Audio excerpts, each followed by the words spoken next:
All right, controversy over the king. Let's put the beat back on.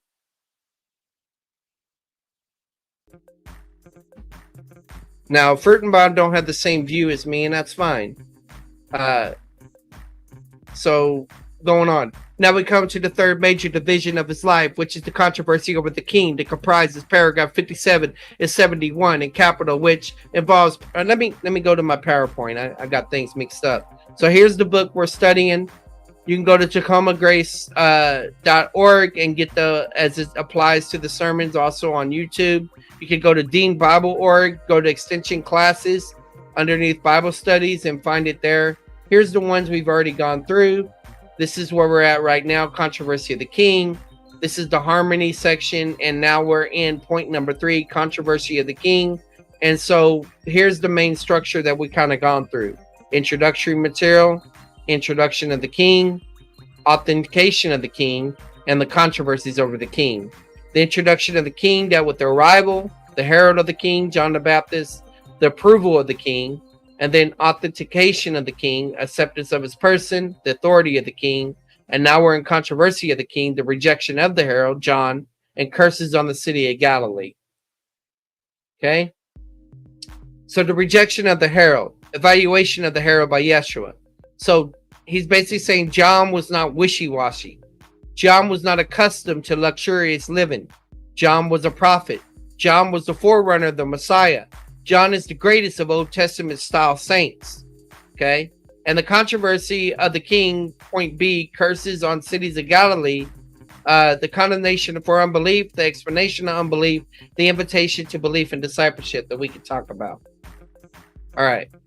So going in more detail, evaluation of herald by Yeshua. Yeah, I got some redundancy here because I was pulling from different ones. So it's going to go reception of the sinner, witness of the king, the rejection of the king by the leaders. So this is going to be about the unpardonable sin. And this is Furtenbaum's view, which I do argue, and it has influenced me. The unpardonable sin, Yeshua's defense, 4 points. So this is Matthew 12, right? Their accusation cannot be true because it would mean a division in Satan's kingdom. No one can, that can't divide it. Satan cannot cast out Satan, that idea there. They themselves were teaching that the gift of exorcism was a good gift of God. The miracle actually authenticates the message that claims of Yeshua to be the Messiah. The miracle shows that he's stronger than Satan, not subservient to Satan. The definition of the unpardonable sin. The natural rejection by Israel of the Messiahship of Yeshua, while he was present on earth on the basis of being demon-possessed. And I would actually go more detail. It was a rejection of the kingdom offer. Ramifications. This is a national sin. This is not an individual sin. This is a sin unique to the Jewish generation of Jesus' day and not applicable to all subsequent Jewish generations. This is not a sin that any other nation could commit today because the kingdom is not being offered. The commitment of the unpardonable sin by this generation meant 2 things for this generation. The offer of the Messianic kingdom is now revoked from that generation. There was now a physical judgment hanging over the generation that could not be revoked and would come in AD 70. And then the rejection of the king by the leaders. So then we're going to go into a section about the new policy concerning the signs. The sign of Jonah occurred on 3 occasions. The resurrection of Lazarus, the resurrection of Yeshua, and the resurrection of the 2 witnesses during the tribulation will occur. Revelation in view of rejection will be point F, and then repudiation of all earthly relations. And we're going to talk about a change in the Messiah's ministry, the results of the unpardonable sin in 4 areas. In the concerning signs, it's going from the nation to the apostles. So he's going to be focusing on just training the apostles. It concerns of miracles, from the masses without faith to individuals with faith. And then from tell all to tell no one. And the message, from the proclamation of his messiahship to silence about his messiahship. The teaching method, from clarity to parables. This event of rejection of his claims set the stage for the second half of his ministry, for the events of the book of Acts, for the new entity coming into being, the ecclesia, the church, the body of the Messiah, for Jewish history over the next 2,000 years, revelation in view of rejection. All right, so that's where we're coming into. Now we come to the third major division of his life, controversial, comprised of paragraph 57 and 71 in capital, and which involves paragraph 57. We have the rejection of the herald. Now John has been in prison for some time. He has his own disciples reported to him that he could tell the leaders of Israel are not responding to him, and even many of the people are not responding. At least they're failing to conclude his messiahship, though they want to grant him the office of a prophet. And so haven't been in this situation, as often happens with believers, even mature ones. A measure of doubt sets in and points out the doubt is that he may at some point doubt the wrong Messiah. In other words, did John have doubts, and did John question whether he got the message about the Messiah right? So we said about Jesus being the Messiah, right? So he says to the disciples to raise the question in Matthew 11:3. Are you he that comes, or we to look for another? The reason he refuses to answer, because when they arrive in Luke's account, verse 21, it's the context of curing many diseases and plagues. Many miracles were performed, including healing the lepers and so on. So he tells the disciples simply go back to John and tell them about two things. Number one, what you hear, and what they hear is the message that he claims to be the Messiah. Secondly, go back then and tell them of what you observe, these works being done. The works that they see include both the messianic and non-messianic miracles, and these miracles authenticate his messianic claims. Now, when the disciples of John lead to report to John, we have Jesus evaluating his forerunner. Notice the 5 points he makes. First of all, in Matthew's account, verse 7, he was not a reed shaken by the wind. He was not wishy-washy. He always knew where he stood on specific issues. He did not mince words. Secondly, in verse 8 of Matthew, he's not a man clothed in linen. He was not accustomed to luxurious living. He lived just like Elijah, living in the wilderness and so on. Thirdly, he was a prophet. His prophetic office was authenticated by the fact that he did receive direct revelation from God. But fourthly, he was more than just a prophet. He was the forerunner of the Messiah, fulfillment of Malachi 3:1, which he quotes. He was the Messiah's forerunner. Then fifthly, he says that John is the greatest of the Old Testament saints. It's hard for us to really appreciate what he says here, because the gospel writers rightfully spend most of their time on Jesus and only mention John in the early stage of his ministry. But John had a rather effective ministry throughout the land. While he stayed mostly in one place, people from all over the land came to him, and many made a commitment in their baptism by John to believe whomever John points out the Messiah to be. In fact, much later, as in Acts 19, Paul runs into believers who were baptized by John the Baptist, yet had not heard the Messiah whom John was announcing had been identified. They came into the land, were baptized at the land before John says, behold the Lamb of God. And therefore, even a couple of decades later, you got people still following the baptism of John that had to be told about Jesus. And in the land of Syria, even today, there are only 2 towns that still speak the language of Aramaic. Aramaic is spoken only by 2 villages where they still honor John the Baptist as the prophet, not yet recognizing the messiahship of Jesus. So we may not have all of the facts involved. We simply have to take Jesus' word that all of the Old Testament saints, John is the greatest of Old Testament saints. Then he points out in Luke 7:28, I say unto you, among them that are born of women, there is none greater than John. Yet he that is little in the kingdom of God is greater than he. That's the least great idea. Which is also mentioned in the Sermon on the Mount. It's not about salvation, it's about rank. He now makes the contrast that although John was the greatest of Old Testament saints, superseded people like Abraham, like David, and others, yet the least members of this new body is greater than John. And the church is not equivalent with the kingdom of heaven, the kingdom of God, but the church is part of God's kingdom program. And that's the focus here. And those who are members of the body of Messiah have a higher position than the greatest of the Old Testament saints. This is what he indicates, that John will die before the church comes into being. Now, Matthew is concerned for the Jewish details. He says in Matthew 11:12, the day of John the Baptist until now, the kingdom of heaven suffers violence, and men of violence take it by force. From the time that John began preaching and Jesus, the proclamation of the kingdom has been suffering violence primarily from Pharisees and others like Sadducees and Herodians. They are trying to block individual Jews from entering the kingdom by believing in Jesus. Then in Matthew 11:13, for all the prophets and the law prophesied unto John, and John is the last of the Old Testament style prophets, the last of the prophets of the Old Testament category. After this will come New Testament prophets, which are of a different category, and he is the last of the Old Testament style prophets. And the prophets previous to John were preceded them by centuries, announced the coming of the Messiah, that John was the last of those prophets of the Old Testament. He identified who the Messiah was. Again, all the prophets previously merely proclaimed the coming of the Messiah. John identifies who the Messiah is. in Matthew 11:14, if you're willing to receive it. This is Elijah, which is to come. Here's another correlation between John and Elijah. Now, previously, we learned that John came in the spirit and power of Elijah. Secondly, he dressed like Elijah. But thirdly, when he was asked, are you Elijah? He denied being Elijah. He says, Elijah, I am not. We have a fourth point. There will be one more point later that we will discuss next week in the context of the transfiguration. But for now, the point is this: if they're willing to receive the message that John proclaimed, then John would have fulfilled Elijah's function. Again, if the Jewish people had accepted Jesus the Messiah, the Messianic kingdom, then John would have fulfilled Elijah's function. But they did not accept the kingdom, did not accept the Messiah, and therefore John did not fulfill Elijah's function, and that's why Elijah is yet to come. So again, if the kingdom offer had been accepted, John would have fulfilled Elijah's function. Because it was rejected, he did not fulfill Elijah's function. There will be one more correlation, and I'll tie with it together next weekend. This does not mean that John's ministry was a failure, because as we saw initially, his call was to have a people prepared to accept the messiahship of Jesus. And again, those who are baptized by John are making a commitment to believe on him, who John points out the Messiah to be.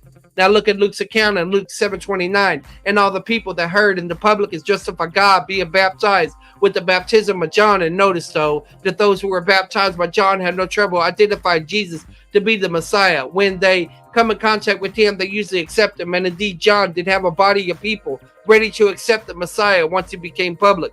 But in verse 30, what the Pharisees and the lawyers rejected for themselves, the counsel of God not being baptized of them. And the Pharisees who rejected the baptism of John now are also rejecting the testimony of Jesus.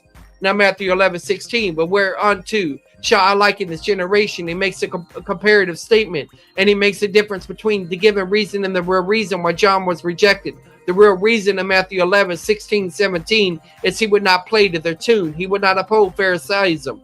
And so while they played, John refused to dance. So the real reason why John was rejected is because he was not support Pharisaism. But the given reason in verse 13 of Matthew, the given reason is that he was demon possessed. For John came neither eating nor drinking, and they said he hath the demon. And John was characterized by the fasting and by total abstention from alcoholic beverages, and they used that to teach that he was demonized. On the other hand, in Matthew 11:19, Jesus came neither abstaining from alcohol nor practicing frequent fasting, and they reject them on the same reason. So regardless of how you live your life, if you don't support Pharisaism, they'll reject you on the basis of demonism anyway. Now again, notice this carefully. The real reason why John was rejected is because he would not support Pharisaism. But the given reason was he was demon possessed. And now we'll see again what happens to the herald, what happened to the king. Okay, let me look at the comments over here. Hey, God the Son, Jesus Christ saves. Curse the cities of Galilee, paragraph 58, Matthew 11:20-30. That paragraph 58 curses upon the city of Galilee. Now in Matthew 11. He condemned 3 cities because most of the miracles were performed within these 3 cities. He performed miracles elsewhere, but the majority of the miracles were performed within these 3 cities. All of these miracles, both Messianic and non-Messianic, they chose to reject them. The first of these is Chorazin in verse 21, Bethsaida in verse 21, and Capernaum in verse 23. Now we have records of what he did in Bethsaida, when he did in Capernaum, and by the way, there's no record of any miracle performed at Chorazin. There's not even a record of him going there or leaving there, and yet based upon this verse, we must have been there many times to perform many miracles there. This again verifies what John writes at the end of the gospel, that it would have been impossible for anyone to record all that he said and did, and the gospel writers had to be selective as to what they would choose to report on, to record, and to write on. And this passage shows there's going to be degrees of punishment in the lake of fire. While all unbelievers end up in the lake of fire, not all suffered the same degrees. So verse 22, and I don't even think this is necessarily a passage about hell. Nothing in this passage says that these people were unbelievers. It is more tolerable for Tyre and Sidon in the day of judgment than for you. The end of verse 24. It should be more tolerable for the land of Sodom in the day of judgment than for you. And so what we have is the fact that there will be degrees of punishment, and those who had the most exposure to light and rejected the light will suffer greater degrees of punishment. In some case, the judgment is to do the degree of sinfulness, but in other places like here, the amount of light they have, they choose to reject. Then in Matthew 11:25-27, he gives the explanation of their unbelief, and that those who saw themselves to be wise, saw themselves to be full of understanding, are the ones who ended up failing to see the truth. And those who are more in ignorance, they were the ones who recognized the truth and then simply responded. And then finally in Matthew 11:28-30, you have an invitation to believe in discipleship. He begins in verse 28 with the phrase, "Come unto me, all you labor and heavy laden, that I will give you rest." This involves believing upon him, which will result in salvation. I don't think that's about salvation. I think it's about discipleship. And then in verse 29, take my yoke upon. Notice the footnote in your harmony. That's correct. The phrase take my yoke was a rabbinic figure of speech, meaning to come and learn, come to school. And so rabbis would often pick certain people and say, take my yoke, come to my rabbinic school and learn my teachings. And he used the same rabbinic expression, take my yoke. And after becoming believers, we have to learn of him. We have to learn what he expects of us. Upon you and learn from me. So following with salvation, there should be an act of faith that requires a level of study and commitment. Yeah, there should be. Don't mean there will be. The reception by a sinner, paragraph 59, Luke 7, 36 through 50. Paragraph 59, the reception by a sinner. Here a woman plays a role. We'll notice that for Luke is the only one that gives us the account of this. And now a Pharisee invited Jesus over to eat with them, and how nice it is for this Pharisee to invite Jesus over for dinner. But the context shows he has an ulterior motive to find out the reason for rejecting him. And that's when a sinner, and again, you have a euphemism for a prostitute. A woman comes and she begins to shed hair, tears, and wiping her feet with her tears and wiping them with her hair. And the Pharisees say in verse 39, well, if this man were really a prophet, not just a Messiah, only a prophet, he would know what kind of woman this is and would not allow her to touch him. And so Jesus prefers to give them a parable to show why the woman happens to be so lavish in their voice, because those who are forgiven for a little love little, those who are forgiven for much love the more. So it's not about salvation. He reminds the Pharisees that while he was invited to eat in the home of the Pharisee failed to even give them the minimums of common hospitality of the day. So in Luke 7:44, I entered into the house. You gave me no water for my feet. That would be a normal practice. While the woman is washing my feet with her tears, you failed to give me an anointing oil to refresh me, which is also a common practice. This woman's been anointing your feet with tears. You gave me no kiss, and she kisses my feet. This is very similar to Matthew 25, which kind of seems like Matthew 25 is not necessarily about salvation also. And so he tells this woman in Matthew 7:48, your sins are forgiven, again claiming authority to forgive sin in the salvation sense. I don't even think that's the case, which also creates a negative attitude upon the Pharisees in verse 49. Who is this to even forgive sins? In the verse 50, he tells her, your faith has saved you, go in peace. Saved you from what? I mean, she has a purpose to fulfill. Doesn't necessarily mean, or saved you from their judgment. Doesn't necessarily mean that she got saved from the lake of fire there. Again, notice that Luke alone provides some of the details about one of the women in ministry and life that others do not mention, but Luke has the concerns of Jerusalem, Gentiles, and women. The witness to the king, paragraph 60, Luke 8. Now, one more paragraph for today, the witness to the king in paragraph 60. Here we have the third preacher to around the country, the last one before Israel's rejection will come upon in paragraph 61. And again, he goes about city to city and about synagogue to synagogue, proclaiming his messianic claims and offering Israel the establishment of the kingdom. But the prerequisite is to accept him as a Jewish Messiah. That doesn't mean it's about salvation. It's just about accepting him as Messiah, the offer of the kingdom. This time, notice he travels with the 12 apostles. They weren't with them all of the time, but now we read of a certain woman. Again, this is Luke, and Luke always brings in the female role. And Luke mentions certain women that have been previously healed by him or had demons cast out of them and also follow him. Among these is Mary Magdalene. Then he mentions Joanna, and he mentions Susanna. In Hebrew, it would be Shoshana. Notice the last phrase, which ministered unto them their substance. And here we notice how the ministry of Jesus was financed. It was financed by several wealthy women. It was financed by several wealthy women. And bring that back. And so it's biblical for a woman to finance ministries, and REL Ministries has been helped more than once by certain women in our ministry over the last 30 years. Yeah, shout out to Krista. I think it's Krista Hansen. She does a lot of the stuff for REL. Now, at this point in paragraph 61, we come to a really major turning point in the historical, or is it Christian jargon? I can't remember. There's two Christians that are involved in ministry, and I don't remember which one is which. So forgive me if I get that wrong. Let me just check. How about that? How about I'm going to give a shout out. I'm going to do it right. Ariel.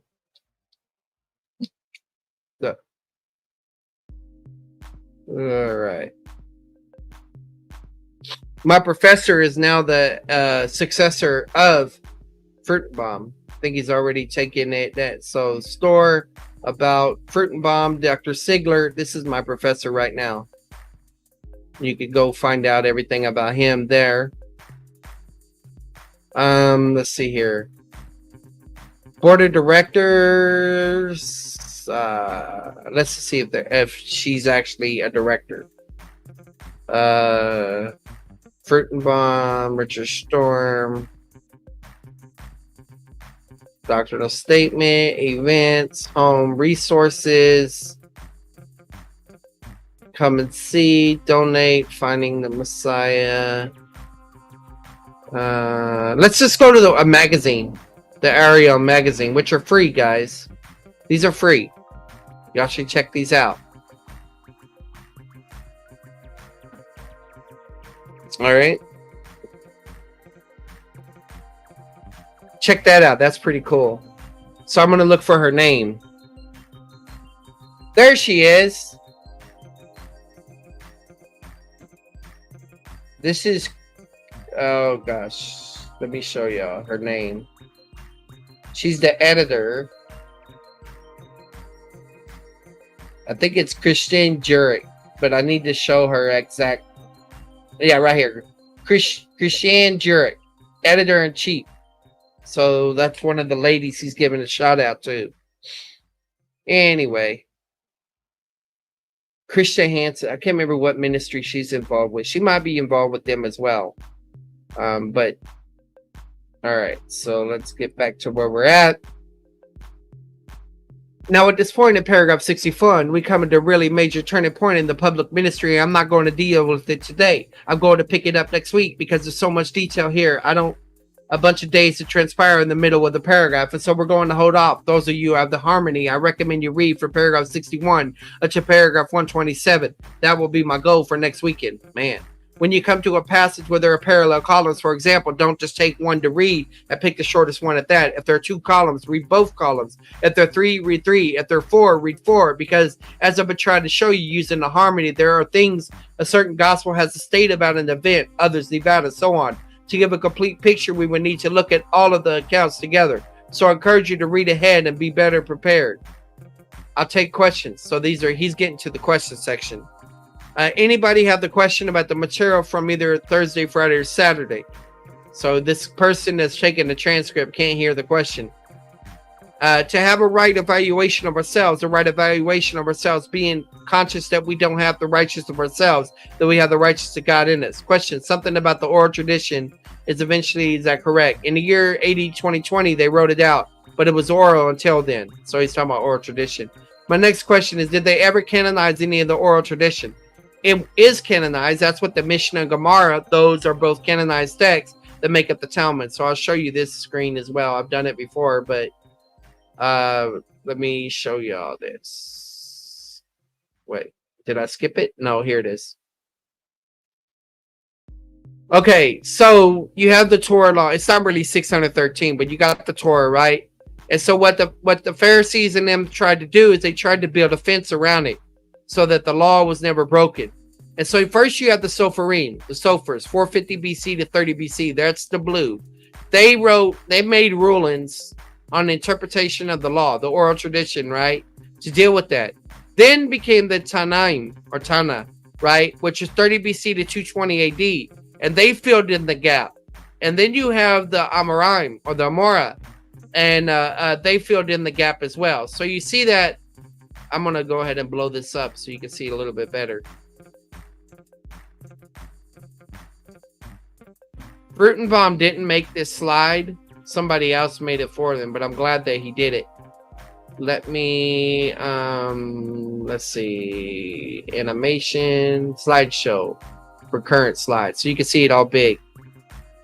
So you got the Sopharim and the Tanim, right? The Tana, which make up the Mishnah. Okay, so there's the oral aspect. Then you have the Amoraim, the Amora, which makes up the Gemara. Okay, and so the Mishnah and the Gemara make up the Talmud. And there's 2 Talmuds. There's Babylonian and what some people call the Palestinian. So there's a good visual for what we're talking about here. It is canonized. That's what the Mishnah and the Gemara, those are both canonized texts that make up the Talmud. So the Mishnah is the canonized segment of these oral traditions.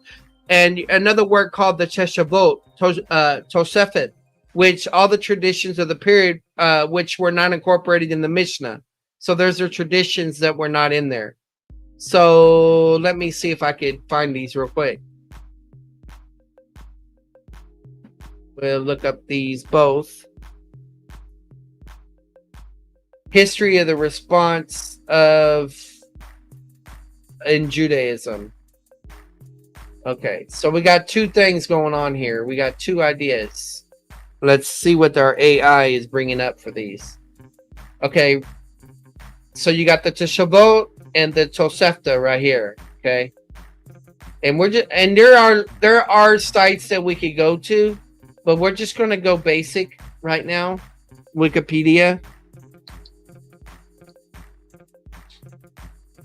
All right, so you got the Tosefta, Jewish Babylon Aramaic. Tosefta, meaning supplement or addition, is a compilation of Jewish oral law from the late 2nd century, the period of the Mishnah and the Jewish sages known as the Tannaim. Okay, so let's see if there's a visual for this. Yeah, the 6 orders of the Mishnah. And so you have some discussions about these and everything. So more stuff we could go into more detail. Like I said before, I'll be doing all that stuff later on. I'm just getting through the required reading for the class that we're actually quizzed over. And then I'll go into more of this stuff in detail later on. Okay, so that's that one. And then we'll do the this one. The Tosefta, Jewish Babylon, Tosefta, Roman supplement or addition, is a compilation of Jewish oral law. And then, you got the discussion there. And same thing going on here. 6 orders of the Mishnah. So is it 2 forms of the same word? Let's see. Tosefta, Teshovo. It didn't give me this one. So let me try again. Wikipedia.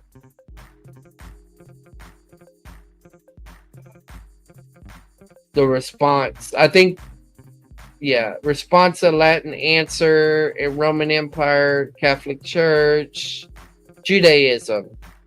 The Teshavot, which is related to repentance. Questions and answers. So this is Shadlot Va Teshavot. Questions and answers comprise the body of written decisions or rulings given by the Pashkim, deciders of Jewish law. A modern term usually mainly for questions of internet, as in ask the rabbi. Yeah, so, okay. But anyway, another work called the Teshavot and Tosefta, which all of the traditions of the period which were not incorporated into Mishnah, but added traditions later, but not quite as authoritative as the Mishnah, as it was canonized by Judaism. So someone's asking, what year did they canonize it? Well, it was always considered authoritative as it was coming to being, but it was put in final form in AD 220. So the question is, you're talking about the oral law past the something era. Yeah, the oral law begins around 150 BC, but then the Old Testament was complete at that time of Malachi, and they continued all that way. It should be 450 if it's Malachi, but maybe that he's just shooting past that. And they continued all the way, approximately 500 AD, so it covered a period of 9 centuries. The Mishnah is the section that was relevant in Jesus' day. Much of it is later, and I'm not covering those. That would be a whole different study of Judaism, but not for the New Testament studies. Yeah, because why would you go into stuff that goes beyond the period of time of Jesus, because you want to know about the oral stuff that was floating around at that time, but you don't want to shoot further, because then you run into hard problems, because you start reading stuff into the text that were from later times. Can't hear the question. Something about Pool Bethsaida, probably about the angel stirring. In the King James text, you read about an angel coming down that found in the minority of the text. So texts are variant. Texts we have done that. You'll find it in the King James text, but not in most texts like ours. But that was some kind of turmoil. Maybe it was an earthquake area or something that periodically would cause a turmoil, and then ongoing into the water would be healed. Probably a superstition never really actually happened, and having an angel come was not part of the superstition per se. But probably when there were any kind of earthquake, a minor one, it would cause the water to shake because it was located, and that's when they believed if you got in the water, you'd be healed. But there's no record of that ever happening. So someone asked a question. It said, able to duplicate the miracles like turning water into wine. When they could not do is remove a divine miracle. They could not remove the frogs that Moses brought up. All they could do was produce even more frogs, which didn't help the common Egyptians. Something about someone that doesn't believe in the Messiah. So they're asking the question, Well, in Judaism, the issue is not being obedient to go to heaven. Yeah. The issue is believe the kingdom and the resurrection, and the reason for serving and being orthodox receive a greater reward in the kingdom. Yeah, that's sanctification. That's not about salvation. So all Jews go in, not all Jews are equally rewarded. The motivation is to get a special reward, and they believe that those who are really good rabbis and good servants and good Orthodox, they sit at Messiah's table and they'll eat of the Leviathan, yeah, the beast, right? That's kind of like the idea, marriage supper, lamb idea. Can't hear. It's two words. It's kal vayomer. That's the argument from light to heavy. The word is just the word and, so it's kal vayomer with the wav meaning and. With regard to Sermon on the Mount, you said that there's not the constitution for the church age believers, but there are aspects of it that is how you to differentiate. You differentiate based upon what's repeated later in the Gospels, and then also the apostles and the epistles. That's how you know what's continually applicable. So he's talking about Leviathan in Judaism is a big, huge kosher fish, and those believers who sit at Messiah's table get to eat of the delicacy. The transfiguration will be part of our study for next weekend, because we'll go through paragraph 127, and there will be one major statement about Elijah and John, and that's where I'll put everything together. So we'll do it next week. Something about you wouldn't go to the doctor, you go to the priest if you break your leg or do something where they were the doctors at the time. He said, no, you would go to the doctor, like Luke was a doctor for those medical problems.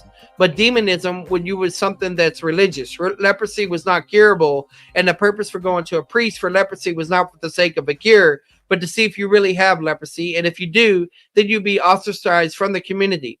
Only a priest had the authority to declare somebody a leopard. But no leopard. This has implications for James 5, which I'm not going to go into right now. But no leper went to the priest for healing. He went to a priest to determine whether there really was leprosy or not. Let me give you one rabbi story, and we'll call it a day. There was a rabbi that was having trouble with his teeth. I'll give you some background. In the synagogue service, after the reading of the Torah and the prophets, the rabbis would get up and expound on some passages for about 45 minutes or so. And the rabbi was having trouble with his teeth. He went to the dentist and had it fixed, but his problem kept coming back. And after several visits, the dentist says, listen, Rabbi, we can continue doing it this way, but it's going to be in the long term cost you a lot of money. A better deal for you. Let me pull out your back teeth.